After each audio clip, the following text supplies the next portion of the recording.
Hello दोस्तों, नमस्कार। कैसे हैं आप? तो आज ये क्लास भारतीय राष्ट्रीय आंदोलन की अंतिम क्लास होने वाली है। तो आज बात करेंगे विधायी संशोधन तथा ब्रिटिश इंडिया एक्ट 1935।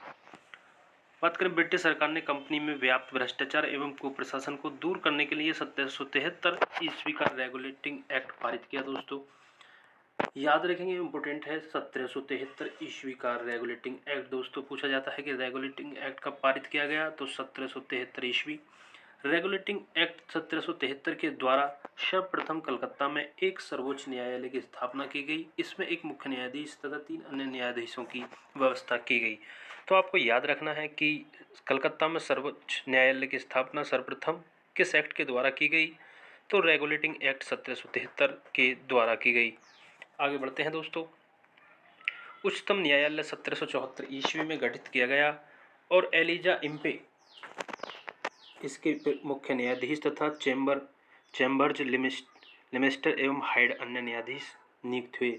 1786 के अधिनियम के अनुसार विशेष अवस्था में गवर्नर जनरल को अपनी परिषद के निर्णयों को रद्द करने तथा अपने निर्णयों को लागू करने का अधिकार दे दिया गया। दोस्तों आगे बढ़ते हैं।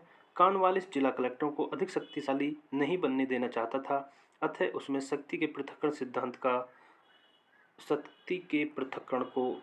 को अपनाया। Lord Cornwallis, very very important सवाल है कि लॉर्ड कॉर्नवालिस जिला कलेक्टर को अधिक शक्तिशाली नहीं बनने देना चाहता था, अतः उसने शक्ति के पृथक्करण सिद्धांत को अपनाया। ईस्ट इंडिया कंपनी के भारतीय व्यापार के एकाधिकार को चाय एवं चीन के साथ व्यापार के अतिरिक्त 1873 ईस्वी के चार्टर एक्ट द्वारा समाप्त किया गया था।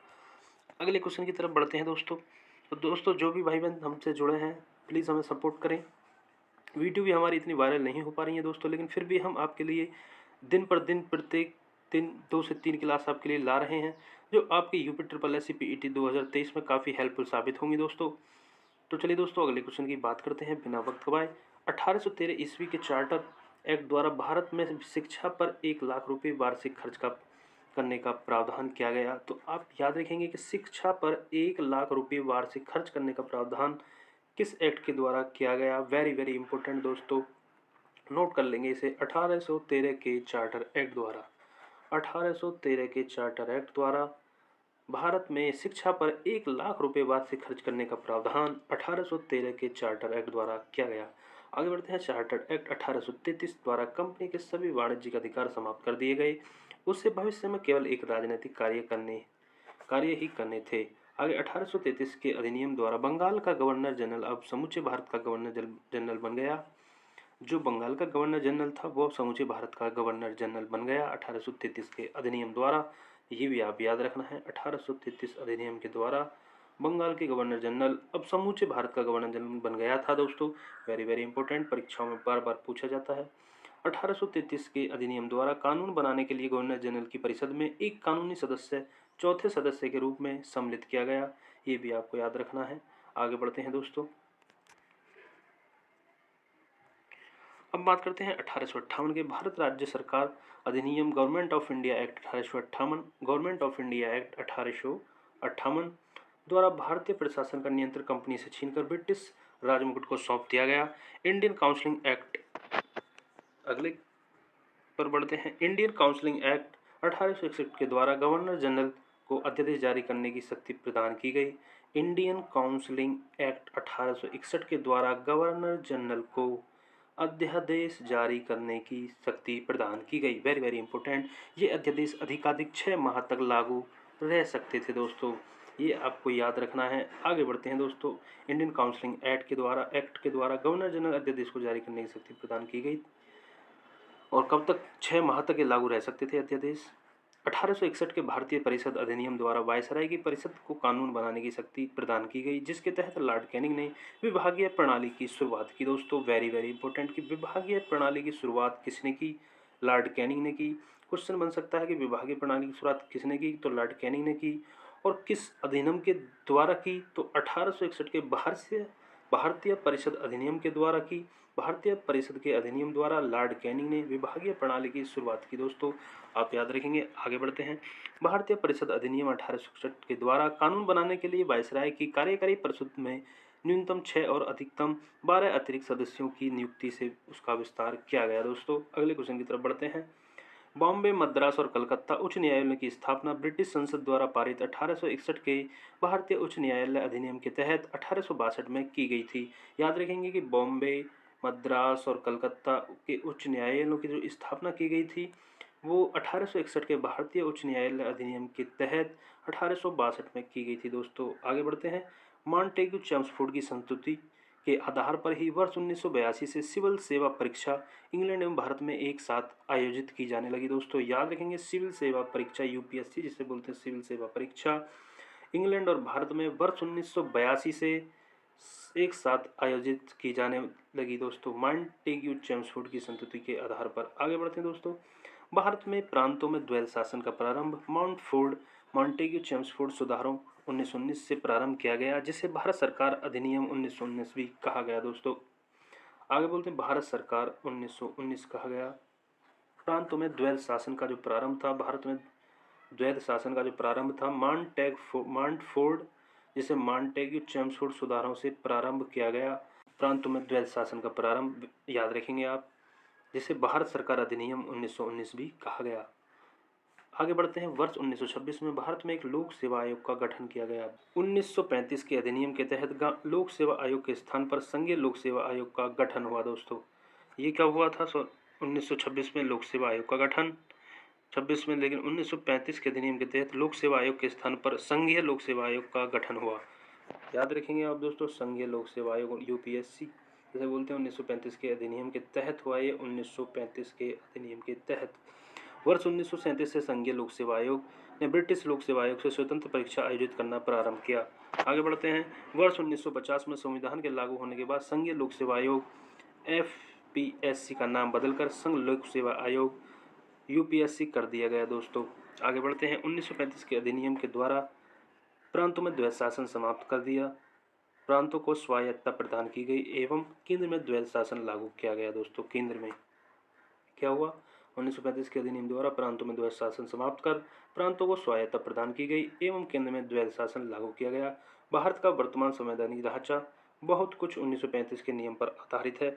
याद रखेंगे दोस्तों, पूछा जाता है कभी कभी, तो 1935 के अधिनियम पर आधारित है। 1935 के अधिनियम के बारे में जवाहरलाल नेहरू ने कहा था, एक कार जिसमें ब्रेक तो है पर इंजन नहीं। ये किसने कहा था 1935 के अधिनियम को, कि एक कार जिसमें ब्रेक तो है पर इंजन नहीं। ये आपका जवाहरलाल नेहरू ने कहा था 1935 के अधिनियम के बारे में। भारतीय राष्ट्रीय कांग्रेस ने अपने लखनऊ अधिवेशन 1936 में भारत सरकार अधिनियम 1935 को अस्वीकार किया था।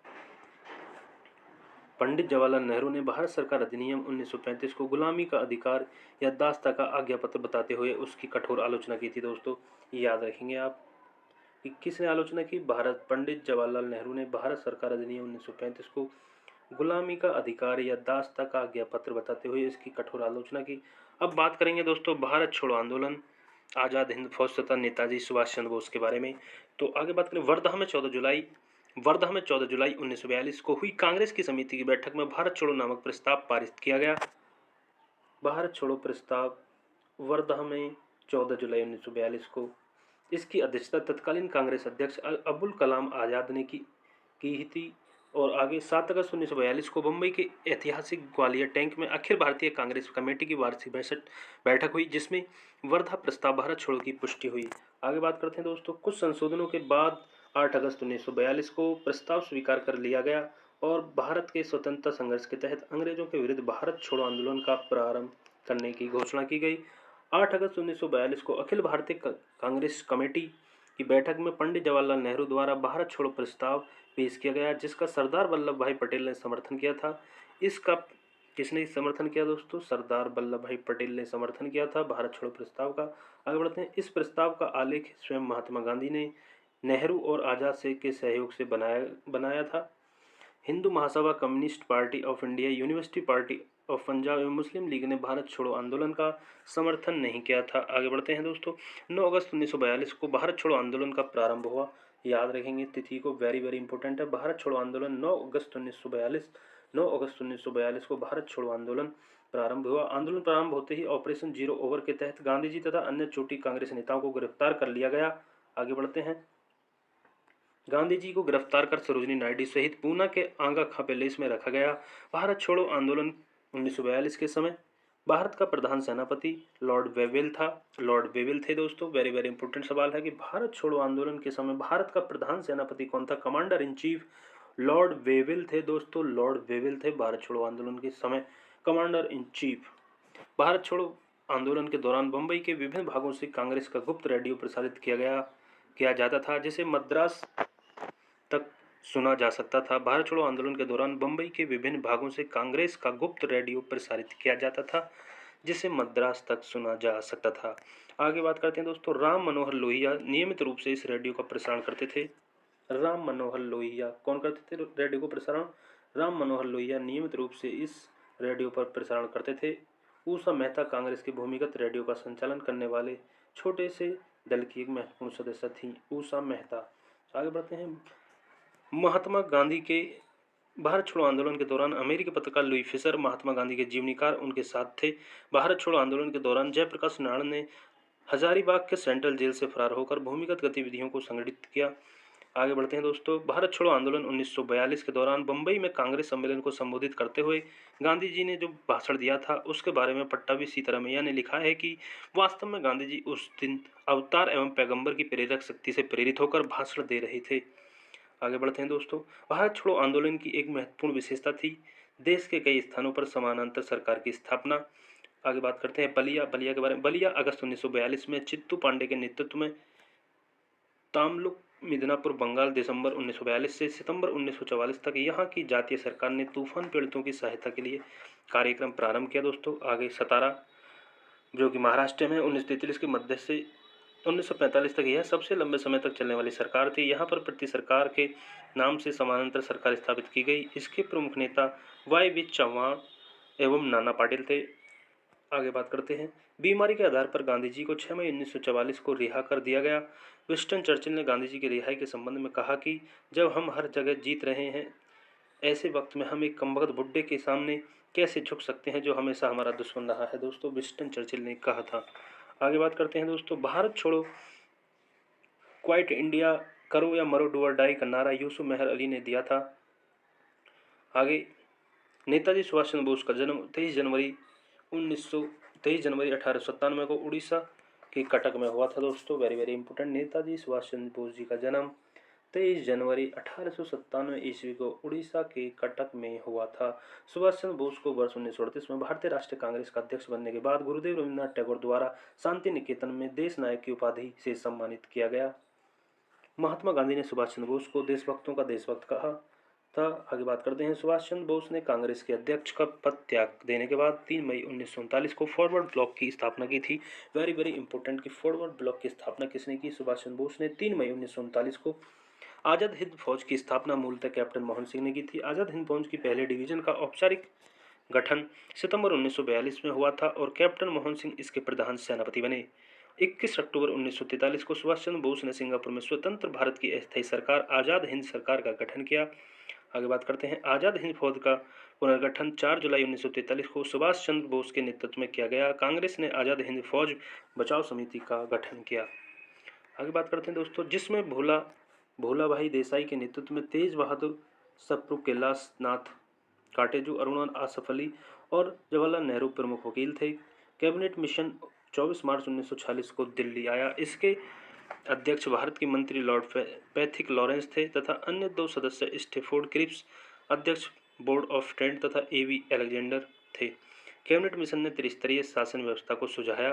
कैबिनेट मिशन 1946 ने वायसराय की एग्जीक्यूटिव काउंसिल का पुनर्गठन कर अंतिम सरकार के गठन का सुझाव दिया। आगे बढ़ते हैं, जिसमें वॉर मेंबर सहित सभी विभागीय भारतीय सदस्यों द्वारा धारण किए जाने थे। मौलाना अबुल कलाम आज़ाद कैबिनेट मिशन के भारत आगमन के समय भारतीय राष्ट्रीय कांग्रेस के अध्यक्ष बने। आगे बढ़ते हैं दोस्तों, 24 अगस्त 1946 को पंडित नेहरू के नेतृत्व में भारत की पहली अंतरिम राष्ट्रीय सरकार की घोषणा।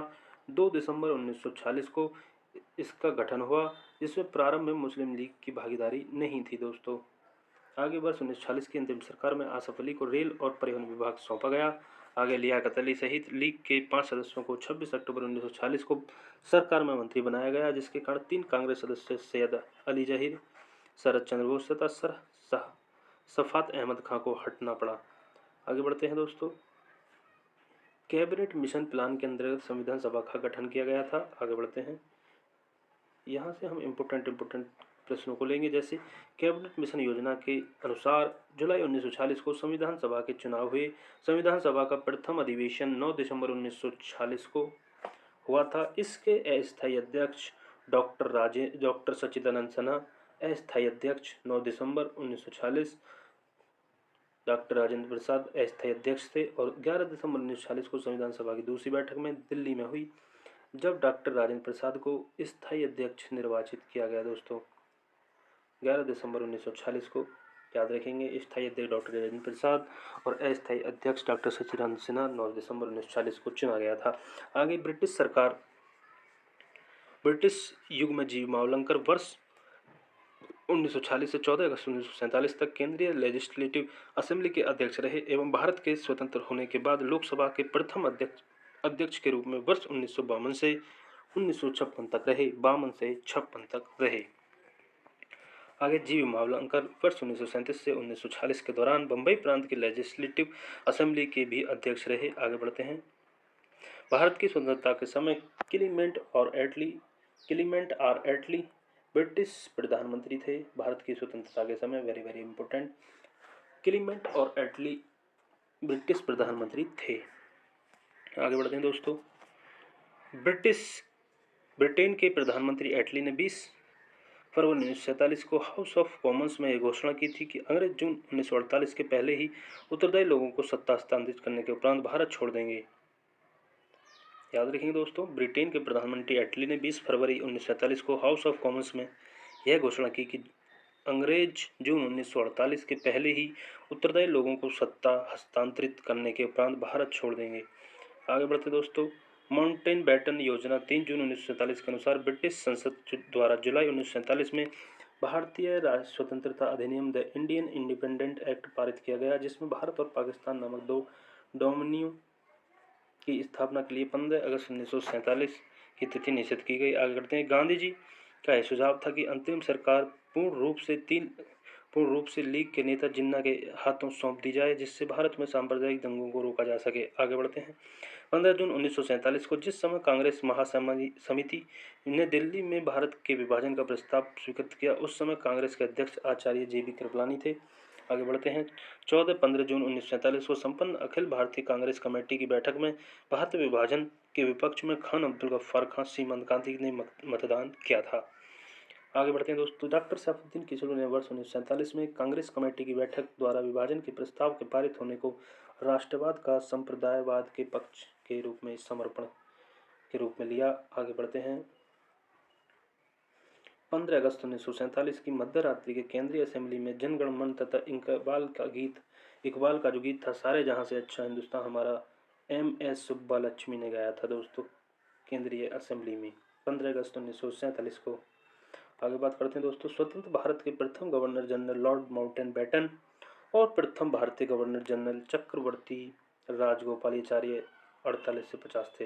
वेरी वेरी इंपॉर्टेंट क्वेश्चन कि स्वतंत्र भारत के प्रथम गवर्नर जनरल लॉर्ड माउंटेनबेटन और प्रथम भारतीय गवर्नर जनरल चक्रवर्ती राजगोपालाचार्य थे। आगे इसी राजगोपालाचार्य के दौरान स्वतंत्र भारत के प्रथम भारतीय और अंतिम गवर्नर जनरल थे।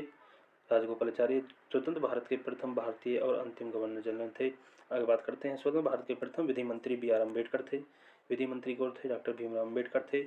आर कोवलैंड के शब्दों में लिखा गया था कि भारतीय राष्ट्रवाद तथा अंग्रेजी राज की ही संतति थी। ब्रिटिश राज में भारत के एकीकरण पर KM पडिक्कर ने कहा, ब्रिटिश शासन की सबसे अधिक महत्वपूर्ण उपलब्धि भारत का एकीकरण था दोस्तों। तो दोस्तों आशा करता हूँ आपको ये जानकारी अच्छी लगी होगी। जानकारी अच्छी लगी है तो वीडियो को लाइक करें, शेयर करें अपने दोस्तों तक। दोस्तों मिलते हैं ऐसी नई जानकारी के साथ अगली वीडियो में। भारतीय राष्ट्रीय आंदोलन की ये अंतिम वीडियो थी। अब मिलते हैं एक नए टॉपिक के साथ नई वीडियो में। तब तक के लिए जय हिंद, जय भारत, खुश रहें, मस्त रहें।